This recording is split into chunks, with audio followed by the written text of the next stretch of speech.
નમસ્કાર, સત્યમેવ જયતે લાઈવ ન્યૂઝમાં આપનું સ્વાગત છે। વડોદરાના કારેલીબાગ વિસ્તારમાં ભુવાના સમારકામ માટે 1.5 મહિના સુધી રસ્તો બંધ રાખ્યા બાદ પાલિકાએ માર્ગ વાહન વ્યવહાર માટે ખુલ્લો તો મૂકી દીધો છે, પરંતુ કાર્પેટિંગ ન થતા વાહન ચાલકો ભારે હાલાકીનો સામનો કરી રહ્યા છે। આ મુદ્દે સ્થાનિકોમાં રોષ જોવા મળી રહ્યો છે। કારેલીબાગના આર્યકન્યા વિદ્યાલય નજીક લગભગ 2 મહિના પહેલા પાણીની લાઈન અને ડ્રેનેજને નુકસાન પહોંચતા રસ્તા પર મોટો ભૂવો પડ્યો હતો। ભુવાના સમારકામ માટે પાલિકાના પાણી પુરવઠા વિભાગ અને એન્જિનિયરિંગ વિભાગ દ્વારા 1.5 મહિના સુધી કામગીરી કરવામાં આવી હતી। માહિતી મુજબ 50 વર્ષ જૂની પાણીની લાઇનમાં લીકેજ સર્જાતા તેનું પાણી નજીક આવેલી ડ્રેનેજ લાઇન સુધી પહોંચ્યું હતું, જેના કારણે ડ્રેનેજ ચેમ્બરને નુકસાન પહોંચતા રોડ બેસી ગયો હતો અને ભૂવો પડ્યો હતો।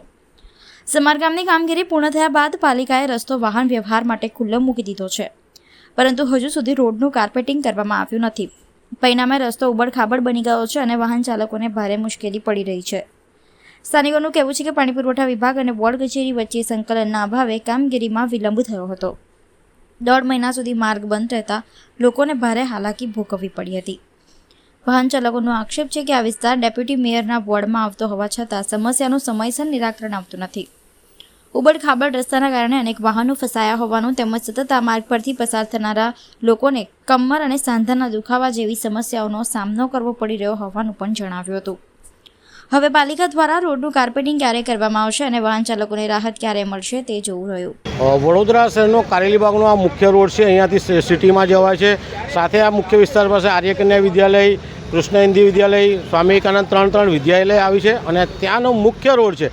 ગટર અને પાણીની લાઈનો લીકેજ થવાથી 2 મહિનાથી આ રોડ બનતો નથી। લોકોને અવરજવર કરવામાં મુશ્કેલી પડી રહી છે, લોકોને ફરીને જવું પડતું। હાલમાં રોડ જ્યારે ખોલ્યો છે તો રોડ પર મોટા મોટા પથ્થર ને મેટલ પડ્યા છે, તો કોઈ પણ રોડ આપણે રસ્તો ખોલતા પહેલાં ને વ્યવસ્થિત રીકાર્પેટિંગ કરીને એમને ખોલવાનો હોય, પરંતુ ખોલી દીધો છે। લોકોને અવરજવરમાં તકલીફ પડી રહી છે, સાથે સ્કૂલના બાળકોને તકલીફ પડી રહી છે। આપ જોઈ શકો છો, લોકો ખાડામાં કૂદીને જાય છે। જ્યારે જનતા વેરો ભરતી તો વેરાનું વળતર આપવાનું અહીંયા ક્યાંક કળતર આપી રહ્યું છે।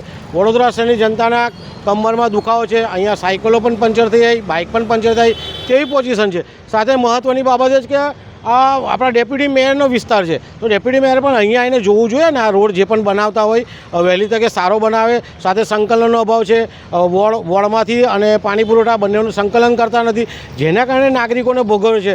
તો અમારી વડોદરા શહેર વતી એક જ માંગ છે, કોઈ પણ રોડ ખોલો, સારો વ્યવસ્થિત રીકાર્પેટિંગ કરીને લોકો વ્યવસ્થિત જઈ શકે તેવો રોડ ખોલવા વિનંતી છે।